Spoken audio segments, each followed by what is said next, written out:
Muy buenas noches, bienvenidos a Odisea. En la Argentina hay desde hace tiempo, y ahora se ha agravado, se ha profundizado, un debate ideológico. No es un debate sobre distintas opiniones dentro de un consenso básico sobre reglas de juego y sobre una definición compartida de democracia. No, lo que hay es una ruptura respecto de la definición de democracia. Y eso se ha acelerado en los últimos días con el ataque de Cristina Kirchner a la Corte Suprema de Justicia. Este conflicto político ideológico, que como estamos diciendo tiene que ver con la definición de las cosas, refleja sobre la Argentina movimientos similares de otros lugares del planeta y de otros lugares de la región.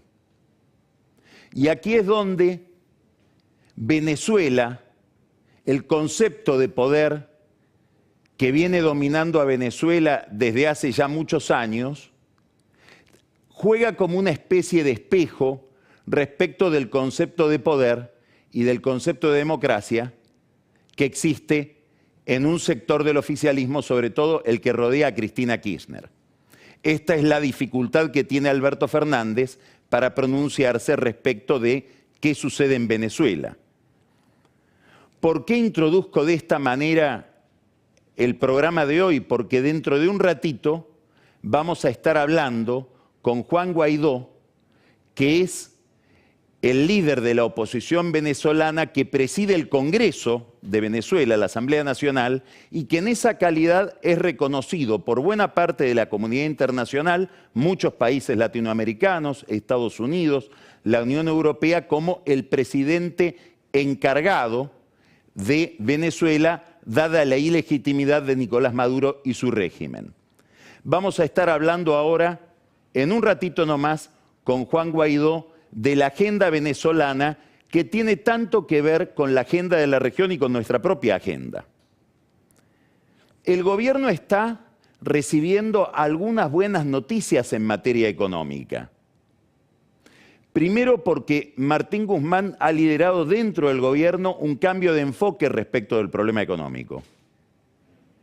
Guzmán ha abordado, por propia vocación, por su propia inspiración intelectual, o también, sumado a esto por la necesidad de establecer un diálogo profesional y técnico con el Fondo Monetario Internacional, una visión del problema económico argentino y sobre todo del problema que está en la raíz de la corrida cambiaria y de la brecha cambiaria, un enfoque que tiene que ver con el exceso de pesos.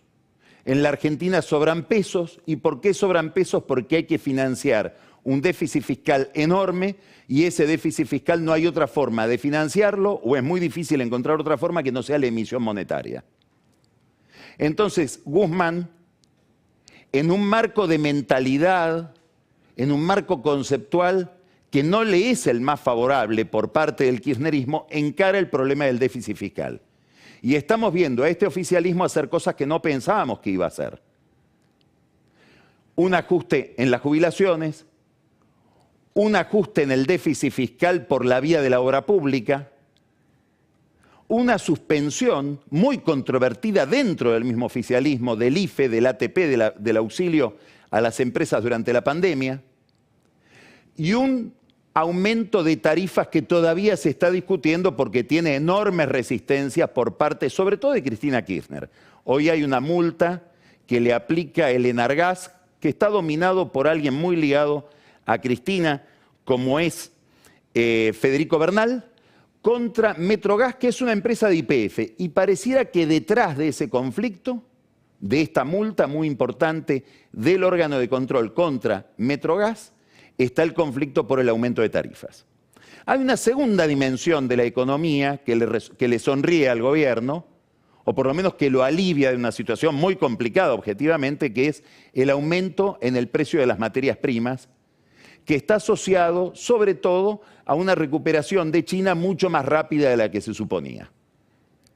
Y además, Guzmán, específicamente Martín Guzmán, tiene la suerte de que gana en Estados Unidos un gobierno, el de Joe Biden, que designa a Janet Yellen como secretaria del Tesoro, y Yellen es una académica que ya cumplió funciones como presidenta de la Reserva Federal, muy ligada, probablemente la alumna preferida de Joseph Stiglitz, que es el profesor que dirige el equipo de investigación del que participaba Guzmán antes de ser ministro de Economía.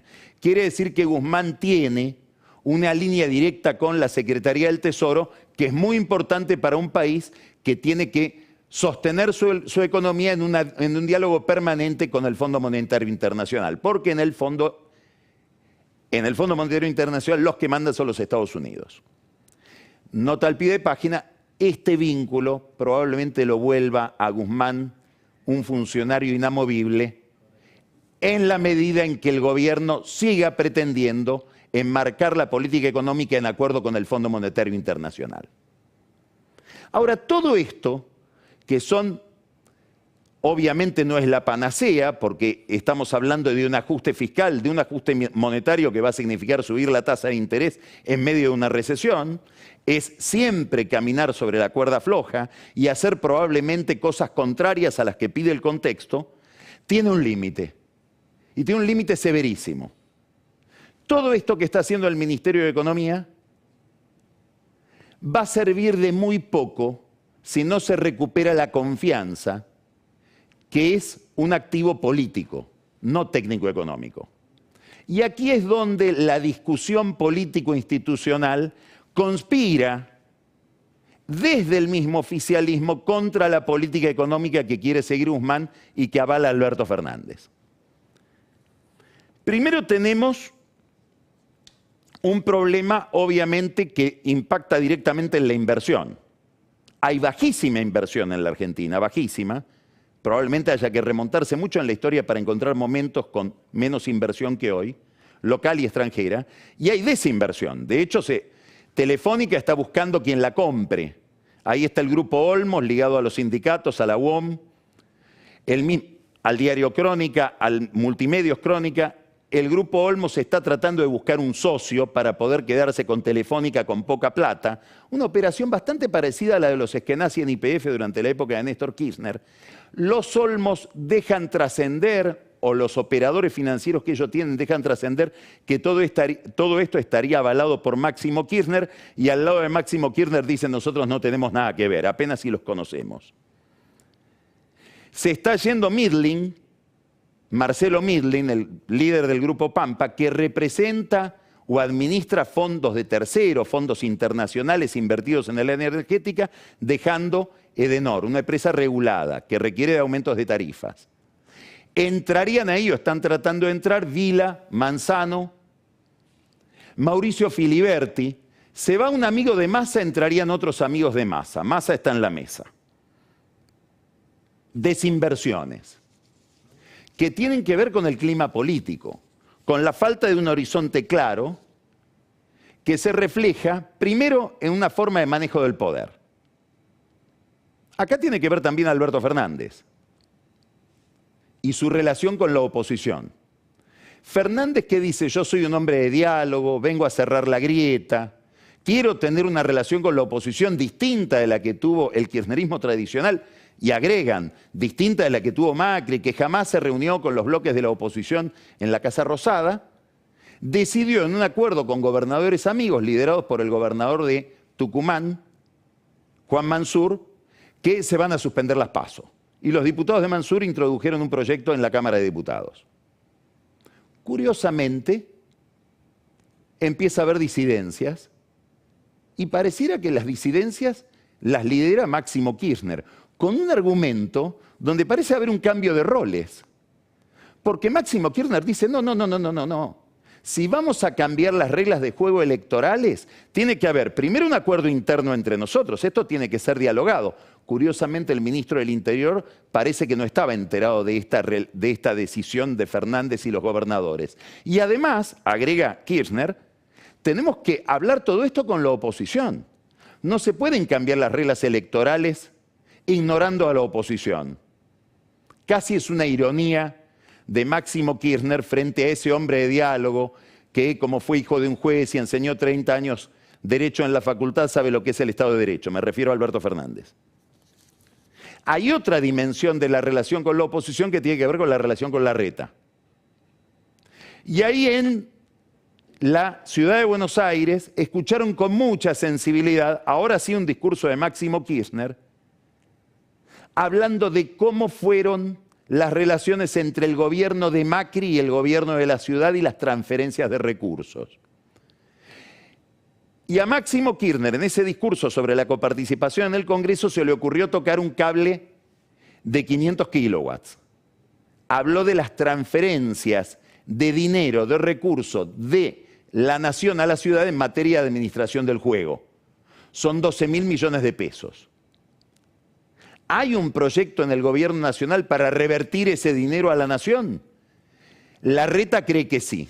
Y ya le avisó a los empresarios del juego que están muy ligados al kirchnerismo. En el centro de todos, Cristóbal López. Si le sacan los recursos del, escuche bien, si le sacan los recursos del juego a la ciudad de Buenos Aires, por el solo hecho de que yo soy opositor, le cierro el casino de Palermo. Estamos en vísperas de una guerra importante, si es que se produce este nuevo avance de la nación sobre la ciudad, en un tema delicadísimo, porque como sabemos, el juego es un negocio que está en el corazón de la política y de la financiación de la política. Ahora, además de estos conflictos políticos, tenemos una quiebra, una fisura respecto de qué es la democracia. Y esto está subrayado por la postura de Cristina Kirchner delante de la Corte.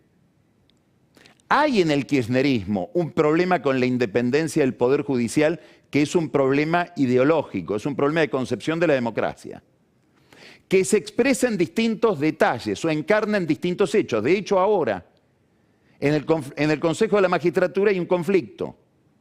La oposición bloqueó la designación de nuevos jueces y la posibilidad de votar en los concursos. Se requiere para designar un juez 2/3 de los consejeros. La oposición dijo, nosotros no lo vamos a prestar eso. Se lo dijo Pablo Tonelli del PRO a Jerónimo Ustarroz, que es el hombre del gobierno en el Consejo de la Magistratura. Ese frente opositor que contaba con la aquiescencia, con la colaboración o la participación de los representantes de los jueces parece haberse quebrado. Los dos jueces que formaban de ese bloque opositor, el juez Culota y el juez Recondo, aparentemente habrían pactado con el kirchnerismo que ellos van a dar lugar a la aprobación de nuevos jueces. Es una noticia de primera magnitud sobre la administración judicial. ¿Por qué lo hacen? Ellos dicen, porque nosotros somos representantes de los jueces y nuestra propia base, nuestros propios representados nos dicen, nosotros no podemos estar con los concursos congelados que tienen que ver con nuestras carreras.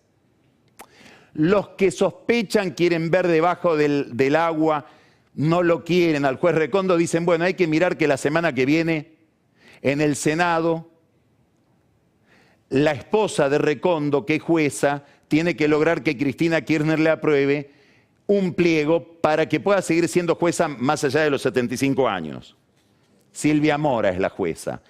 Muy lamentable la versión, seguramente no debe ser cierta, que Recondo esté apoyando al kirchnerismo en el Consejo de la Magistratura para ver cómo le va a su esposa en el Senado con ese acuerdo.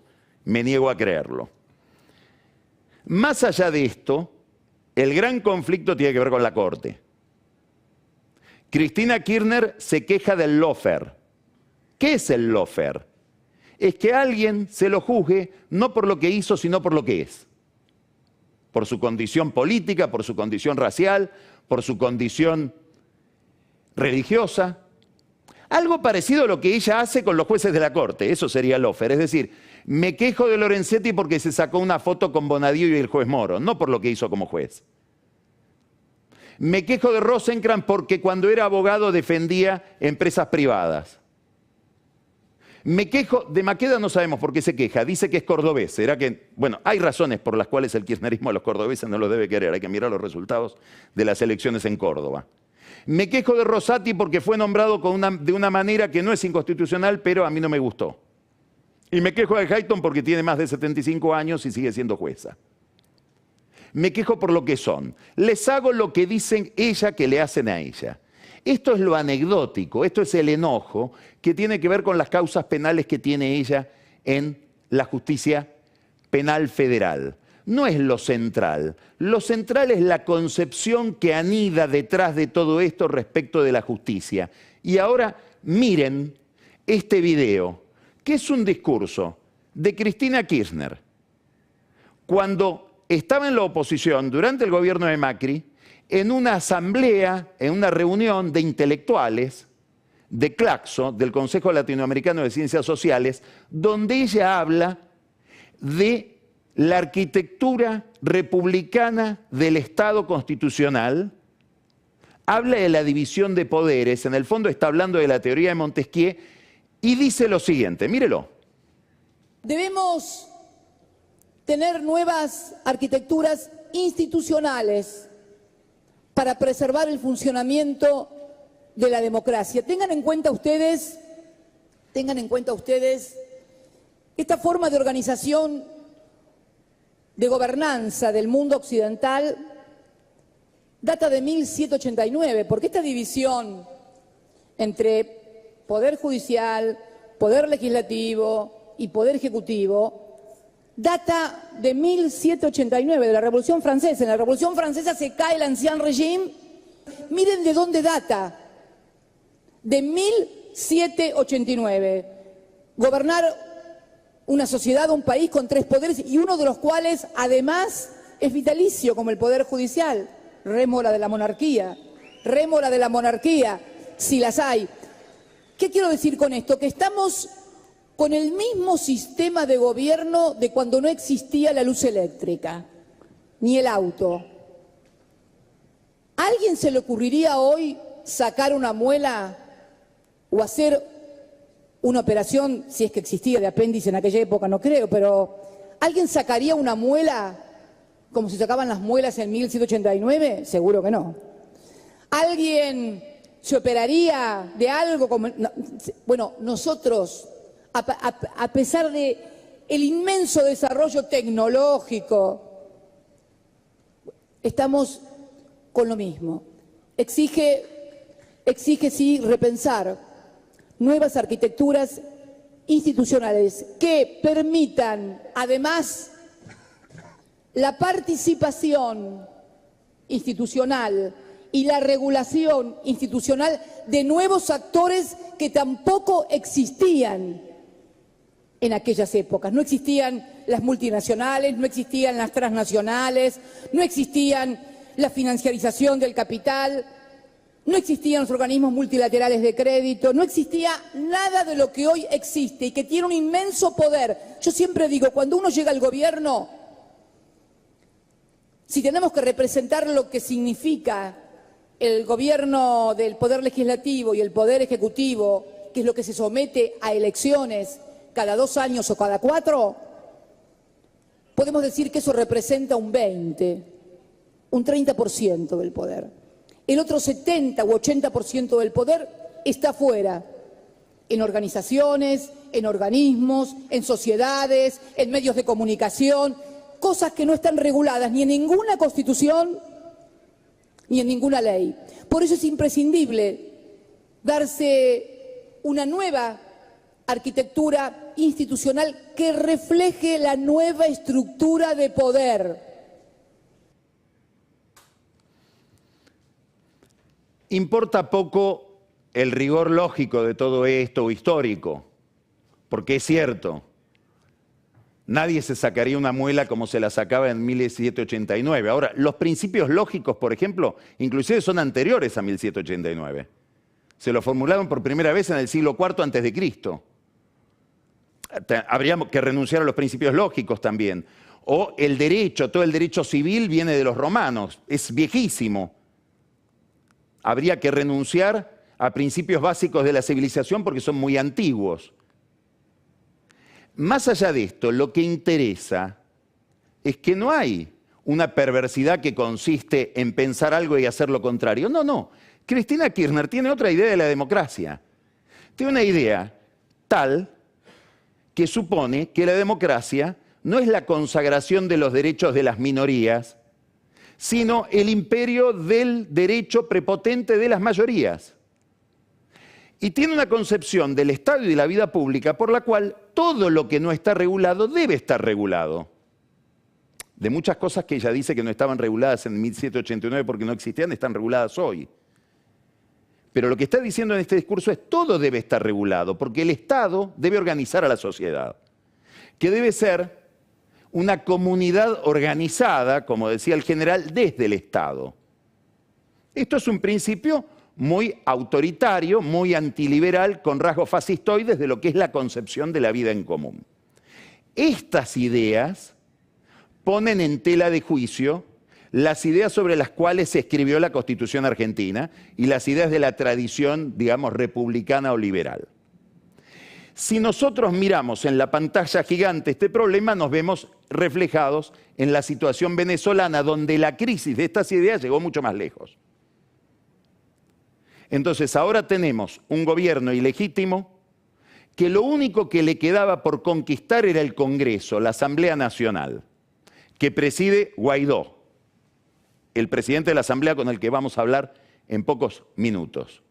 Lo que hizo el régimen de Maduro es un simulacro electoral hace 2 domingos para, con los partidos políticos de la oposición intervenidos, con muchos líderes políticos o exiliados o encarcelados o con los derechos políticos vedados, hacer un simulacro electoral presionando a la gente a que vaya a votar con el argumento de Diosdado Cabello, que es el segundo del régimen, diciendo el que no vota no come, es decir, al que no vaya a votar le sacamos los planes sociales de asistencia en medio de una crisis humanitaria, y aún así la gente no fue a votar, y el propio régimen de Maduro dice que votó el 30%, los cálculos más acertados dicen que votó más o menos del 20% para abajo, y hay algunos cómputos que hablan de 15, 16%.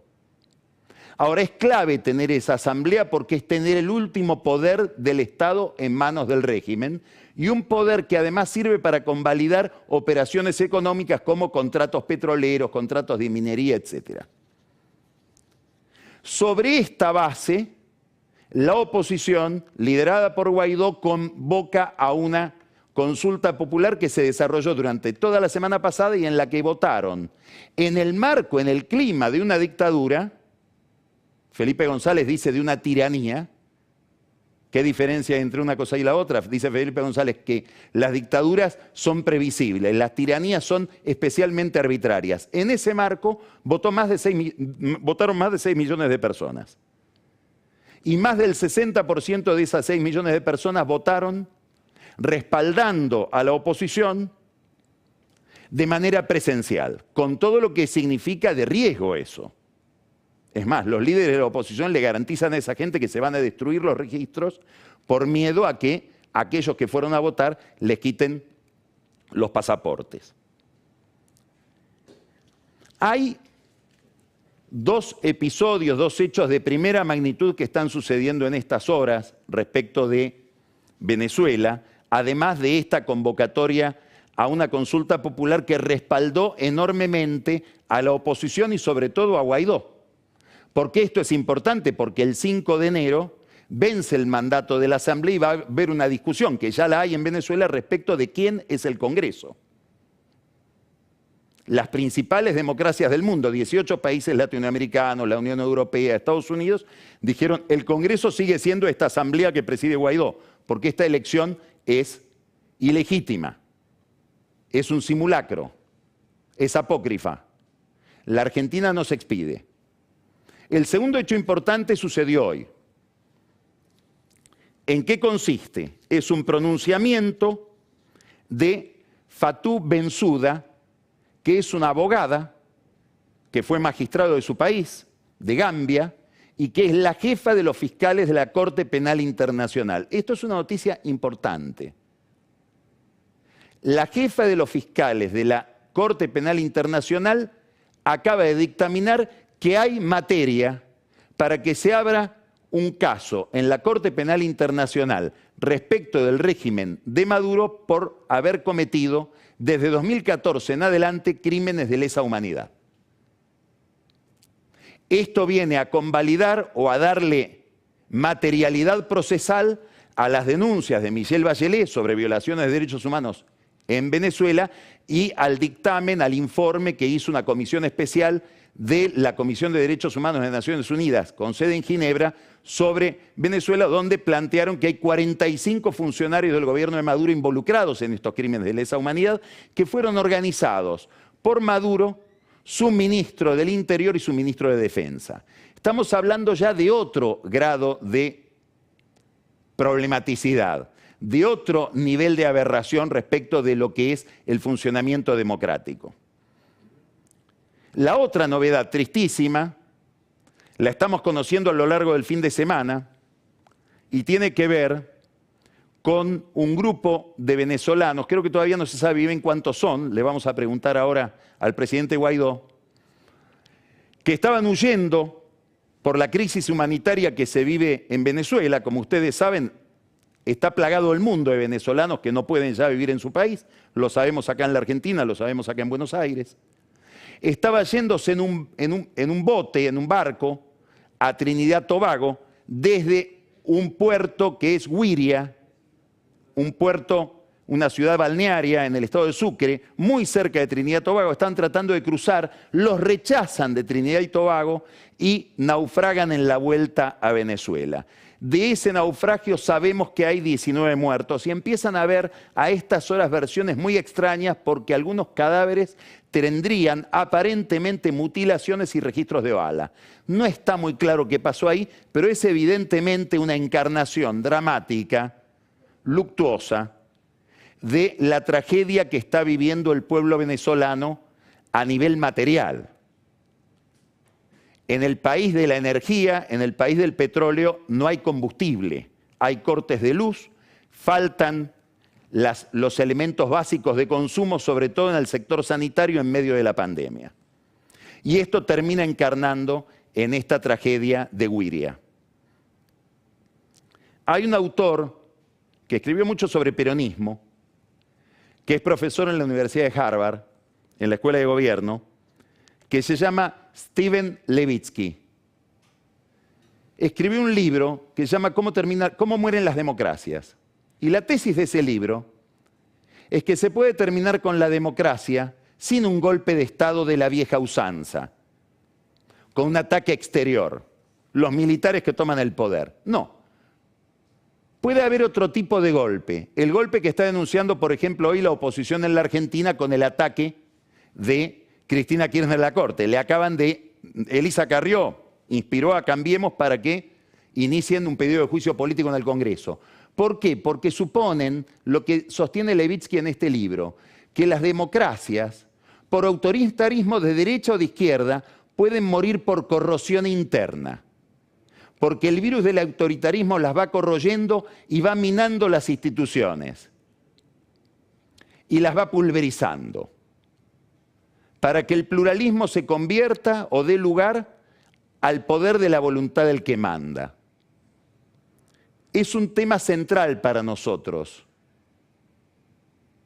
El filósofo Kierkegaard danés solía usar una expresión en latín que decía de te fabula narratur. Es de vos que habla esta fábula. Esta historia que parece de otro está hablando sobre vos. La historia de Venezuela, en muchas dimensiones, está hablando sobre nosotros. Por eso va a ser tan interesante la conversación con Juan Guaidó apenas ahora empecemos el programa.